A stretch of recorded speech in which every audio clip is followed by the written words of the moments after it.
안녕하십니까. 다니엘서 10분 강해 25번째 시간입니다. 오늘은 다니엘서 2장을 마무리하는 7번째 시간으로 인류에게 보내신 하늘의 첫 번째 메시지라는 주제로 우리 말씀을 드리겠습니다. 요한계시록 14장 6절로 12절에는 마지막 시대 새 천사로 상징된 하나님의 종들을 통해 온 세상에 보내시는 영원한 복음과 경고의 새 메시지가 선포되고 있습니다. 마찬가지로 구약 성경에도 이와 똑같은 내용이 다니엘서에 기록되어 있습니다. 다니엘서 2장이 그 첫 번째 메시지고 3장 그리고 4장에 이어서 3번 바벨론과 3번에 보내시는 경고가 기록되어 있습니다. 다니엘서 2장 45절 크신 하나님이 장래일을 왕께 알게 하신 것이라 이 꿈이 참되고 이 해석이 확실하니이다. 다니엘은 하나님께 대한 전적인 신뢰로 왕의 반응과 관계없이 확신 있는 어조로 말합니다. 이 꿈이 참되고 이 해석이 확실하니이다. 다니엘은 수천 년 뒤에 일어날 사건들에 대한 예언에 대해서까지 이런 믿음을 가진 것을 보게 됩니다. 그렇다면 우리 시대에는 이미 거의 다 성취되고 아주 조금만 미성취로 남은 예언이 이룰 것이라는 사실을 우리가 믿지 못할 이유가 어디 있겠습니까? 다니엘서 2장 46절 47절 이에 느부갓네살 왕이 엎드려 다니엘에게 절하고 명하여 예물과 향품을 그에게 드리게 하니라.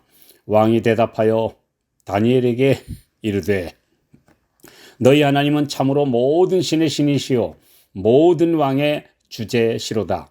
내가 능히 이 은밀한 것을 나타내었으니 내 하나님은 또 은밀한 것을 나타내시는 자시로다. 이 교만한 대왕이 청년 다니엘에게 엎드려 절한 것은 그 속에 있는 위대한 신에게 절한 것입니다. 그는 다니엘을 그 안에 거룩한 신들의 영이 있는 자라고 부르기 시작한 것입니다. 다니엘은 약관의 나이에 20살의 나이에 바벨론 모든 박사들의 어른으로 파격적인 승진을 했습니다. 그리고 다니엘은 이 공을 그와 함께 기도로 하나님께 매달린 친구들에게 돌리고 왕의 상급을 이들에게도 나누어 달라고 왕에게 요청하여 세 친구들도 바벨론의 고위 공무원으로 특별 채용됩니다. 이런 다니엘의 모습은 하나님께 충성되고 그분께 영광을 돌리면 하나님께서 그런 사람을 높이신다는 예증입니다. 그리고 그의 배려심과 후덕한 인품도 드러납니다. 특히 느부갓네살 왕이 너희 하나님이 모든 신의 신이시라고 고백한 것은 그가 참 신앙을 갖게 되는 아주 초보적인 첫 신앙 간증입니다. 사람이 제일 먼저 창조주 하나님을 인정하고 자신을 피조물로 인정하여 그분께 굴복하고 경배하는 것이 곧 예배의 참된 원리입니다. 요한계시록 14장 7절에 새 천사의 메시지의 시작이 이렇습니다. 하나님을 두려워하며 그에게 영광을 돌리라. 이 경고에 엎드려 경배하는 것, 굴복하는 것, 이것이 바로 올바른 반응입니다.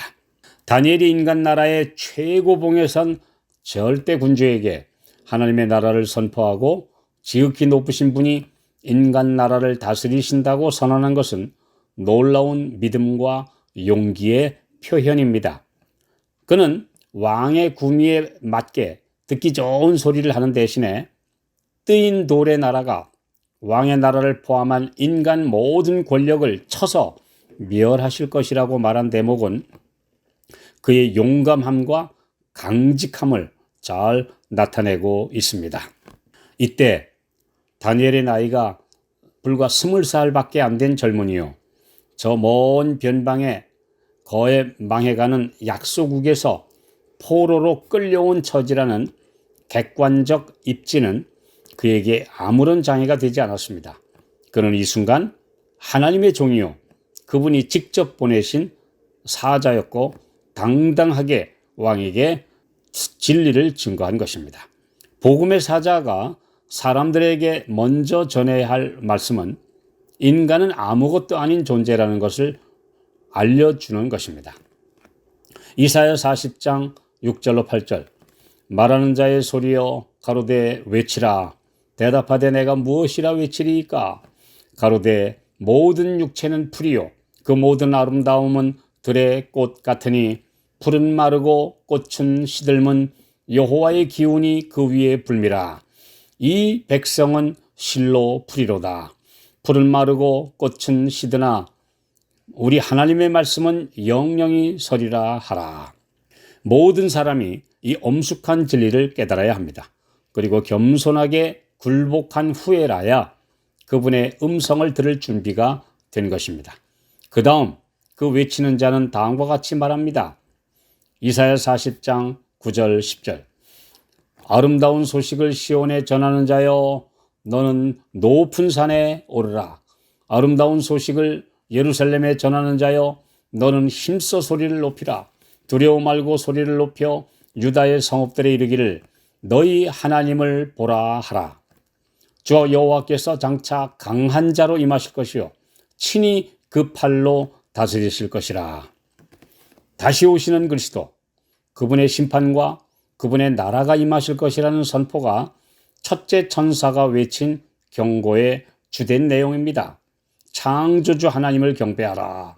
그분이 심판하신다. 다시 오신다. 라는 메시지입니다. 이 세상 모든 영광을 티끌로 여기고 오직 영원한 나라의 임재를 바라보고 그 나라의 시민이 되기 위해 자신을 바치라는 말씀이 지금도 모든 사람에게 전해야 할 경고의 메시지입니다. 하나님의 나라는 다니엘서 2장 44절 사람의 손으로 하지 아니하고 곧 모든 불완전과 문제투성이의 원인은 사람의 손으로 했기 때문입니다. 사람이 무력으로 세운 나라, 사람들이 군중심리로 손들고 투표하여 세워진 단체나 나라는 다 얼마 못 갈 것입니다. 영원이라는 속성은 오직 하나님께 속한 것이고 우리가 주님께 믿음으로 백기 들고 나아갈 때 받을 수 있는 최고의 선물입니다.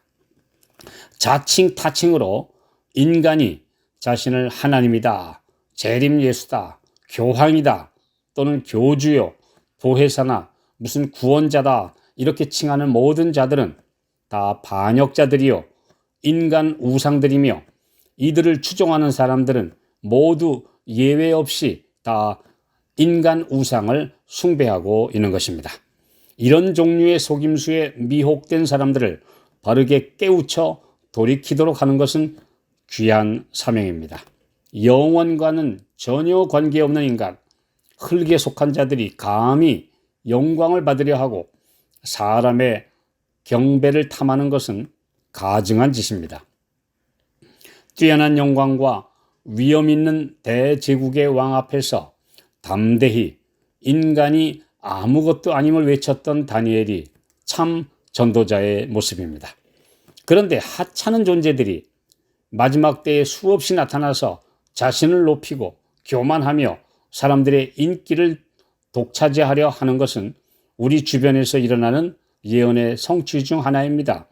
복음은 오직 창조주 하나님, 우리의 구원자요 중보자이신 예수 그리스도입니다. 그리고 그분이 친히 선포하신 십계명이 마음에 기록되어 그분을 담는 것, 마음에 새겨지는 것, 그래서 그분을 완전히 반사하는 것, 재창조되는 것, 이것이 바로 복음의 핵심입니다. 그런 성도들을 하늘로 데리고 가시려고 오실 구주, 이것이 바로 영원한 복음입니다.